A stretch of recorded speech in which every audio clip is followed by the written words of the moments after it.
tous les abonnés des Branham Info, des médias univers également. Bienvenue sur votre média de préférence. Comme vous le savez très bien, nous essayons de consacrer nos activités à l'évangélisation du message, la plainte de Malachie 4 nous aime et nous vous aimons aussi. Nous recevons encore cet homme qui commence à faire habitude sur notre média, Révérend Jean Mbaya, qui est déjà avec nous pour répondre aux différentes questions lui posées par l'Internet, entre guillemets, surtout les adorateurs de Branham qui trouvent que le Révérend Jean Mbaya, souvent, il prend des côtés ou soit il prend des positions en défaveur d'eux. C'est ce que nous avons pensé, rencontrer l'homme de Dieu, il va se déchaîner. Je laisse la place. Bonjour, je vais bien par la grâce de Dieu et encore très content de répondre à cette invitation sur le média univers et Branham Info. Ok, merci beaucoup, messieurs les journalistes. Je remercie encore une fois de plus nos frères qui ont posé des questions. Mais j'aimerais, avant de procéder à répondre à ces questions, je voulais faire remarquer quelque chose au révérend pasteur Junior Gombeck des États-Unis.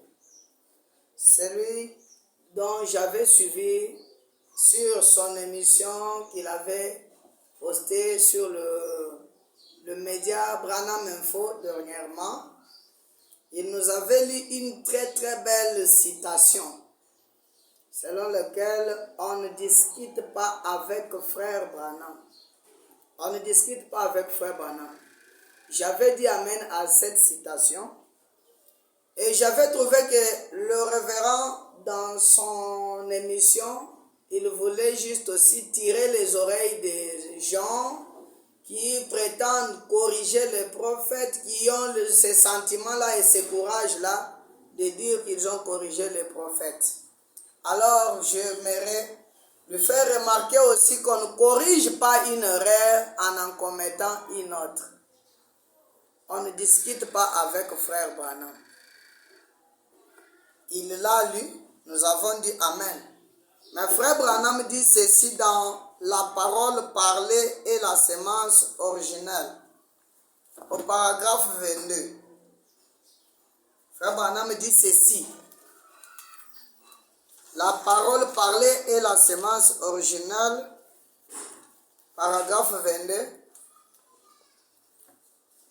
Je dis bien, si vous m'aimez moi frère Branham, appelez-moi frère. Et donc, par respect, il l'a fait. S'il faut commencer à partir du paragraphe 21, il y a un monsieur qui donnait des titres à frère Branham. Ô révérend, ô père, ô Seigneur, ô ceci et cela.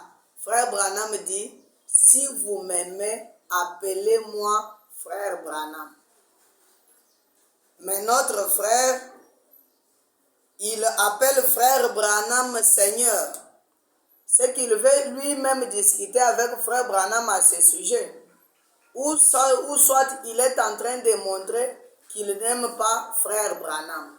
Parce que frère Branham dit comme ça, conformément à cette écriture de la Bible, qui dit dans Matthieu 23 au verset 9, que n'appelez personne père, n'appelez personne rabbi, n'appelez personne n'importe quoi, appelez votre Père céleste. Alors ce sont des remarques que nous avons tirées dans son émission qu'il a fait le vendredi passé. Et frère Branham dit aussi dans question-réponse du 12 janvier 61, au paragraphe 453, par exemple, si quelqu'un disait que moi, Branham, j'étais Dieu, eh bien, laissez-moi vous dire au nom du Seigneur Jésus que ce serait une erreur. C'est une erreur d'appeler frère Branham ou de traiter frère Branham comme Dieu. C'est une erreur. je voulais dire au nom du Seigneur Jésus-Christ que ce serait une erreur. Voyez, je suis un pécheur sauvé par grâce. J'ai un message venant de Dieu. Frère Branham est une personne ayant un message venant de Dieu. Lui dire qu'il est Dieu, c'est une erreur. C'est ça ce que Frère Branham dit. Si on peut comprendre, quand vous parlez on ne peut pas appeler Frère Branham Seigneur, mais Sarah a appelé aussi Abraham Seigneur, ça n'a pas causé de problème. Mais pourquoi ça vous cause un choc si c'est un frère qui l'appelle Seigneur? Également, lorsque vous parlez des dieux, ainsi de suite, Genèse 18 s'accomplissait avec Dieu et ses 3 anges. Et dans ces temps de la fin, ne croyez-vous pas que les mêmes scénarios de Genèse 18 se réalisent avec le prophète William Branham, qui lui incarnait la divinité alors que Oral Roberts étaient les anges qui partaient pour Sodome. Bon, là c'est... Je crois que c'est ça l'idée de pasteur Brimbach. Non, la fois passée, nous avons lu dans le 6e saut, paragraphe 402, Frère Branham dit là-bas que l'heure est tellement avancée qu'on ne peut pas faire des suppositions. Si nous pouvons avoir le temps d'aller vers Frère Branham et lui demander s'il veut que nous l'appelons comment, lui Frère Branham. Ce qu'il dit là, c'est tout ce que nous retenons et nous avançons. Ah, même bon. Ses enfants l'appelaient toujours Frère Branham. Oui, oui. Mais il y a des endroits où on l'appelait pasteur Branham, on l'appelait prophète, il ne refusait pas. Mais ça, même celui qui était venu là, il avait l'intention de lui donner n'importe quel titre. Seulement quand il a ouvert la bouche pour dire à cette personne comment ça peut lui faire du bien, il a dit, si vous m'aimez, d'abord ça commence par, si vous aimez Frère Branham. Il dit, si vous m'aimez, appelez-moi frère. Mais ce qui est paradoxal, vous appelez Frère Branham facilement, mais vos pasteurs, vous ne les appelez jamais frères, c'est toujours les révérends, les pasteurs. Mais comme il s'agit de Branham, ça vous choque quand même. Nous appelons nos pasteurs... Vous ne les appelez jamais frères. Mais... Voilà. Tout le monde appelle son pasteur, révérend. Pasteur, c'est ça. On n'appelle pas frère Kayumbi, on n'appelle pas frère Freddy Yoka, là c'est toujours les pasteurs. Mais pour frère Branham, vous voulez réduire quelque chose. Est-ce que entre nos pasteurs là, parce que les appellations interdites par la Bible, surtout le Seigneur, Père, c'est ce que nous avons, c'est pourquoi nous avons quitté. Bien que la Sarah a appelé Seigneur, on n'a pas retiré ça de la Bible. Sarah a appelé Seigneur, c'est la femme à son mari. Et puis en plus de ça, même frère Branham dit aux femmes d'appeler leur mari Seigneur. Maintenant, l'homme chez Abraham l'a appelé Seigneur. L'homme chez Abraham était Dieu. L'homme chez Abraham, il avait reconnu, frère Branham dit quelque part que Abraham avait reconnu la divinité. Oui, parce que selon les termes hébreux, Seigneur signifie Dieu. Oui. Et Abraham avait découvert que Dieu s'est caché dans ce corps-là. Oui. Il n'avait pas appelé les corps, mais il avait appelé la divinité qui était dans la personne. Il a appelé Seigneur. Maintenant, lorsque ce même scénario se réalise au temps de la fin, Abraham l'avait appelé Seigneur. Est-ce que vous pouvez condamner une personne qui appelle, quand il voit cet événement-là, il voit Dieu dans la chair humaine avec ses deux anges, et s'il l'appelle Seigneur, vous allez le condamner comment? Nous sommes dans l'école de Branham ou rien. Branham lui a dit, Branham a eu à ouvrir sa bouche pour dire que ne m'appelez pas Dieu, ne m'appelez pas Seigneur. Ne refuse pas. L'accomplissement de Genèse 18, on l'a appelé cet homme Seigneur.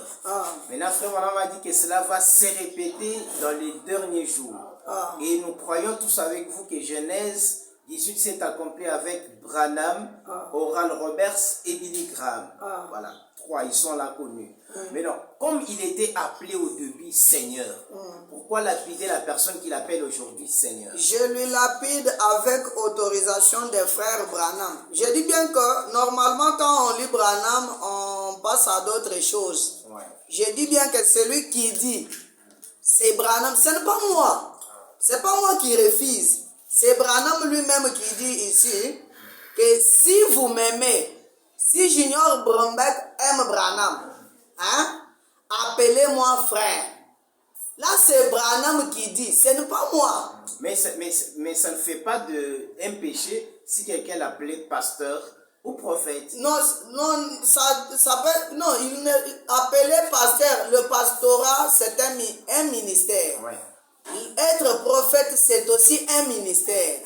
Dans Ephésiens 4, nous avons vu cela. Dans Malachie 4, il nous avait été promis que celui qui viendra sera un prophète. Hein? Mais ces prophètes-là en soi, quand ils commencent à proclamer son message, nous respectons ses ponctuations, ses virgules, ses points d'exclamation pour garder le message pur.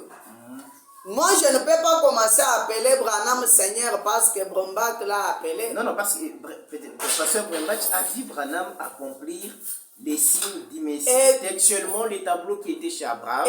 Et il n'a fait qu'imiter Abraham. Vous dites que Abraham, c'est votre père de la foi. Et maintenant, lui, pasteur Brombach. Brombach, c'est Brombach. Ah. Il peut enlever cette phrase du message. Non. Lui, il dit que si quelqu'un voit, dans ces derniers temps de la fin, il voit Elohim dans la chair humaine avec les deux anges. Ah. Donc, il ne se demande même pas la question de l'adorer ou bien de l'appeler Seigneur. Il doit le faire directement comme Abraham l'a fait. Abraham a appelé cet homme Seigneur. Et Brembach l'a vu aussi. Il appelait Seigneur. Nous l'avons vu la fois passée dans un drôle de personnage. Frère Branham me dit que quand cela s'accomplirait, c'est que cet homme-là, l'homme en question ne sera pas Dieu. C'est ce que nous avons. Donc, il existe la différence entre les tabernacles et la divinité. Oui. Maintenant, lorsque Frère Branham dit que Jésus n'était pas Dieu, mais c'était les temples dans lesquels Dieu s'était reposé. Et il vient ici, il dit, Branham n'est pas Dieu. Mais Branham est le temple de la plénitude de la divinité. Et Frère Branham va traîner jusqu'à dire, il s'agit de même Jésus, mais à l'exception du corps physique. Reconnaissez-vous que Jésus était le temple dans lequel la divinité a œuvré? Et s'il était le temple, vous l'avez adoré comme Dieu. Pourquoi ne pas adorer aussi Frère Branham qui était le temple de la plénitude de la divinité? Deux poids, deux mesures, pourquoi? Ok, nous allons y arriver, oui. Avec des questions de... Non, je dois lire. Je dois lire les prophètes à ce sujet. Ouais. Ok. Je lis les prophètes dans Dieu est son propre interprète. Frère Branham dit ceci. Prêché le 5 février 1964 au paragraphe 50. Frère Branham dit, souvenez-vous, c'était Jésus-Christ qui était en Moïse. En commençant par Moïse. C'est lui qui était en Moïse. Pas que Moïse était Jésus. Hein? C'était Jésus-Christ qui était en Moïse. C'était Jésus-Christ qui était en David. Jusque-là, je ne suis même pas encore arrivé sur Jésus lui-même. Quand David, le fils de David, gravissait la montagne, un roi rejeté, il pleurait sur Jérusalem. Ce n'était rien que Christ en lui. C'était Jésus-Christ en David. C'était Jésus-Christ en Moïse. Bien sûr, le corps Jésus n'était pas encore né. Mais celui qui était en Moïse là, c'était Jésus-Christ.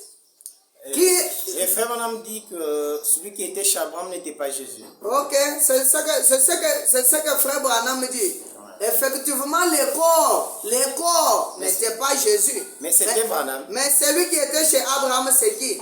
Frère Branham dit ceci. Le temps est le signe de l'union. Prêché le 18 août 1963 au paragraphe 111. Frère Branham dit. Mais l'Église a reçu un signe céleste, un astronaute. Amen. C'est Jésus-Christ sous la forme de la colonne de feu. C'est ainsi qu'il était dans l'Ancien Testament. Jésus-Christ dans tout l'Ancien Testament, il était la colonne de feu. Il était entré dans les corps qui était chez Abraham. D'ailleurs, j'ai fini seulement en lisant. C'est ainsi qu'il était lorsqu'il rencontra Saül sur les chemins de Damas. Quand on parle de Jésus, on ne parle pas du fils de Marie. Nous parlons de la colonne de feu. Celui qui était dans l'Ancien Testament, c'était Jésus. Mais le problème, pourquoi quand la plénitude de la divinité a habité en Jésus, parce que Jésus n'était pas Dieu. Dieu a fait de Jésus Dieu. Frère Branham dit, c'est la Bible. Frère Branham dit, c'est Dieu qui a fait de Jésus Dieu. Jésus n'était pas Dieu. Frère Branham dit, et c'est Dieu lui-même qui l'a fait Dieu, comme il a fait avec Moïse et comme il l'a fait avec Branham. Frère Branham dit. D'ailleurs, je suis en train de lire une très belle citation. Parce que Jésus n'était pas avec Abraham. Je viens de lire ça. Je viens de dire que le Jésus qui était chez Abraham, il ne s'agissait pas du corps. Il ne s'agissait pas du corps. Ah, donc, c'est ce que je viens de lire. Dans ces corps-là, Abraham ne s'est pas prosterné devant lui, il ne l'a pas adoré. Il s'est prosterné devant Jésus.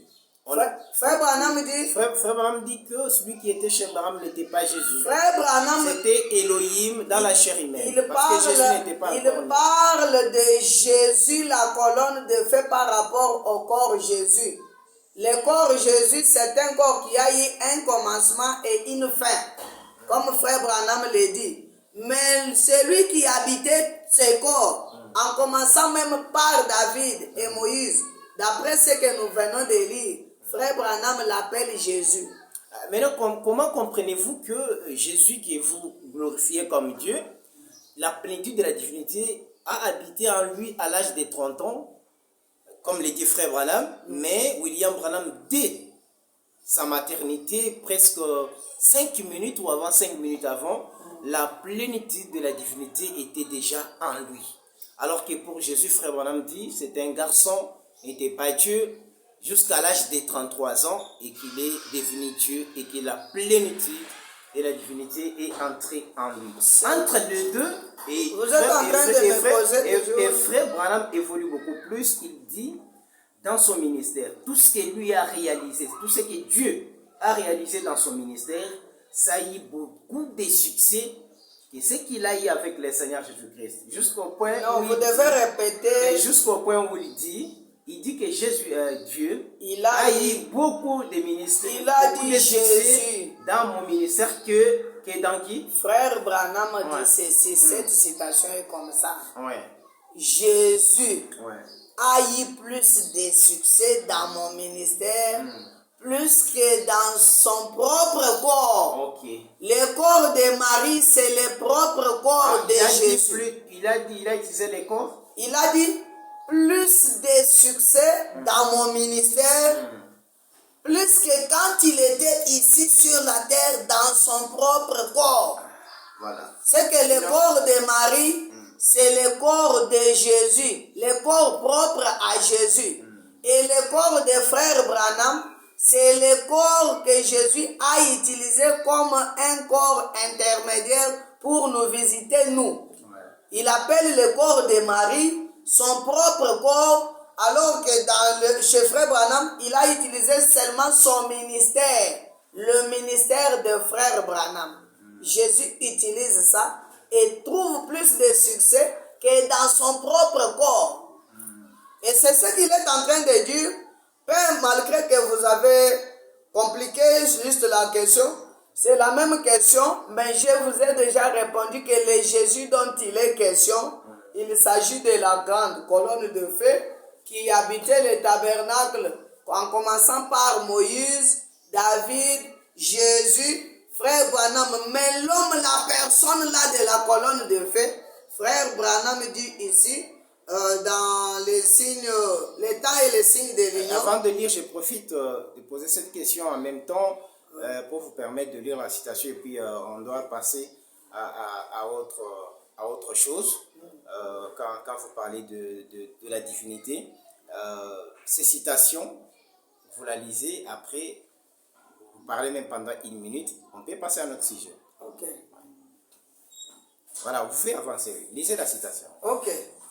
Je suis en train de relire la même citation afin que la compréhension revienne. Et surtout, mettez-vous aussi en tête, et dans ces derniers temps de la fin, il est promis un corps dans lequel Dieu allait habiter. Est-ce qu'il a encore promis que c'est Jésus dont vous vantez, son nom sera changé? Est-ce qu'il y a une promesse qui va dans ce sens-là? C'est une question que nous avons répondu la fois passée. Peut-être il y avait des gens qui n'ont pas tiré d'attention, mais qui peuvent être intéressés. Oui, donc c'est juste savoir, est-ce qu'il y a-t-il une promesse qui dit que Jésus prendra un autre corps dans les temps du soir et qu'après qu'il changerait son nom? Je parle d'abord de la promesse et non de l'accomplissement. C'est selon Luc 17, 30, non?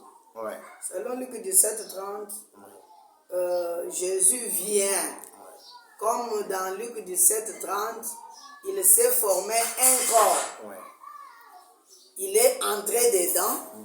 Il est venu visiter Abraham. Et ici, dans un drôle de personnage, au paragraphe 110, prêché le 14 juin 1964, c'est une citation que nous avons lue la fois passée.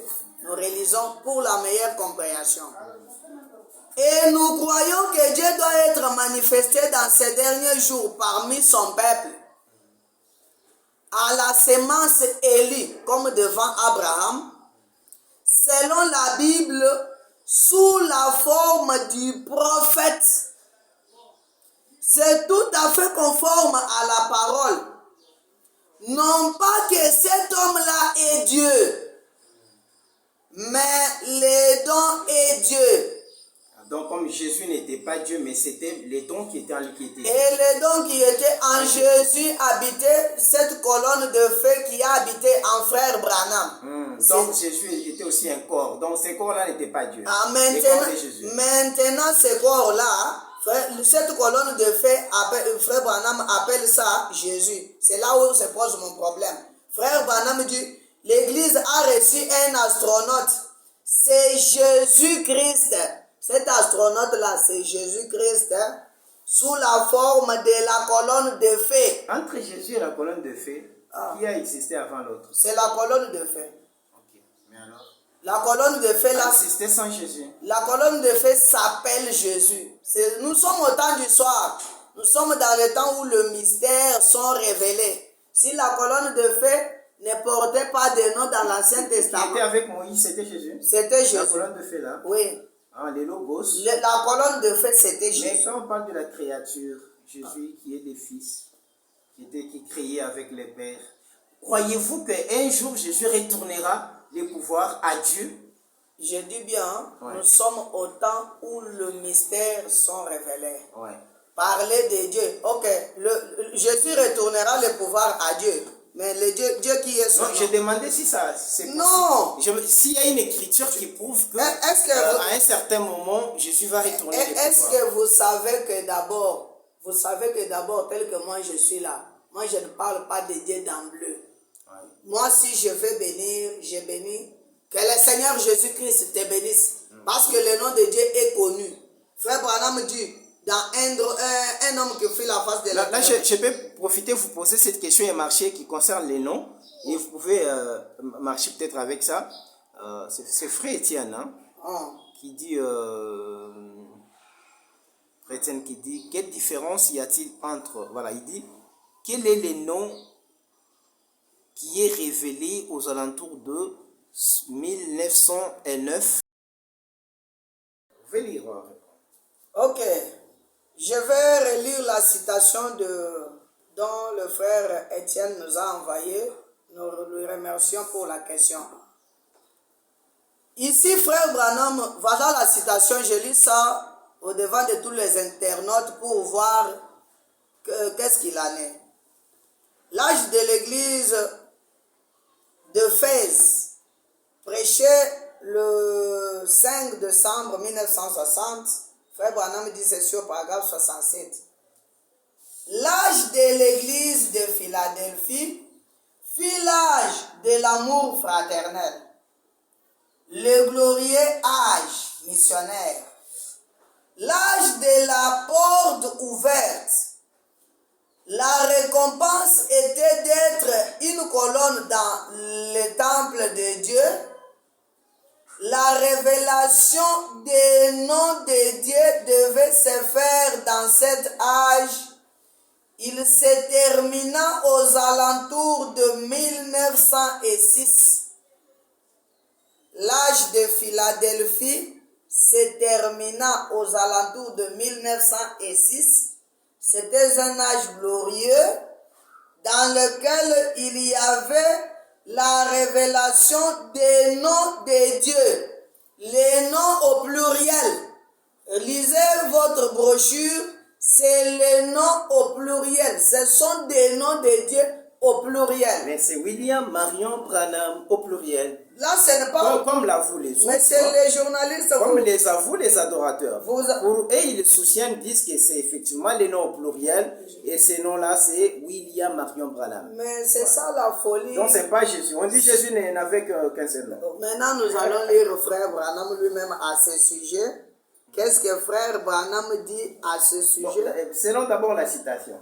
Donc, il y a les noms qui doivent être connus aux alentours de à la fin de l'âge de Philadelphie. Oui, c'est à la fin de l'âge de Philadelphie où les noms au pluriel de Dieu devraient être connus aux alentours de cet âge.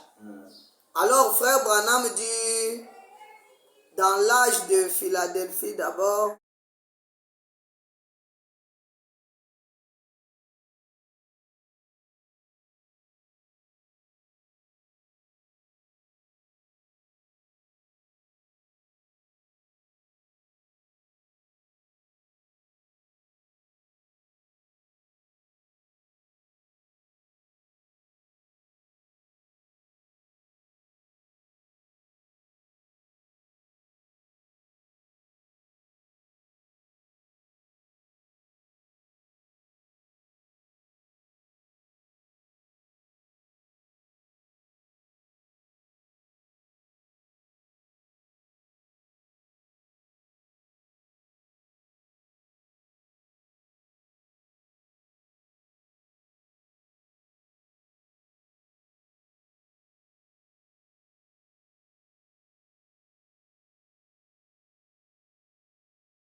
Jusqu'à la fin. Ok. Il y a plusieurs questions, mais on reviendra après. Est-ce que vous pouvez dire un mot de la fin pendant 30 secondes seulement? Ok. Je suis aussi encore très content que vous m'ayez accordé ces derniers mots. Et surtout, un plaisir pour nous que vous ayez réussi notre invitation. Ok, merci beaucoup. Ce que j'aimerais vous dire comme dernier mot, Frère Branham nous donne un conseil dans Dieu change-t-il de pensée au sujet de sa propre parole, au paragraphe 99 et 100.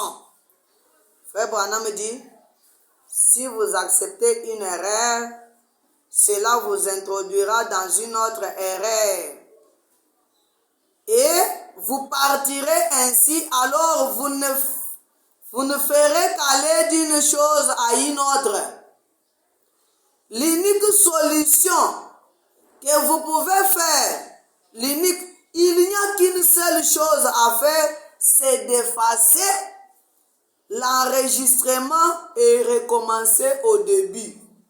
Vous tous qui ont encaissé des erreurs, oh le Saint-Esprit c'est Frère Branham, oh Frère Branham notre Seigneur, oh ceci et cela, si vous vous rendez compte avec ces noirs, ces blancs, avec ces pièces contre pièces, il est temps toujours pour vous de revenir, ce n'est pas tard. Merci beaucoup, je salue tout le monde, que Dieu vous bénisse, au revoir. Merci beaucoup, c'est ici que nous mettons un point final à cet entretien avec le révérend Jean-Baya Oreste. Que Dieu vous bénisse, à la prochaine occasion.